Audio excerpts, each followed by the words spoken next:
How to lock WhatsApp with Face ID or fingerprint.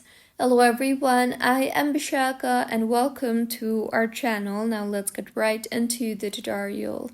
In order to lock WhatsApp, go to your home screen and tap hold on the WhatsApp option you see there, and with this you will see various options. So tap on the require Face ID option you see there and then select if you want to just add the require Face ID feature or if you want to hide and require the Face ID feature.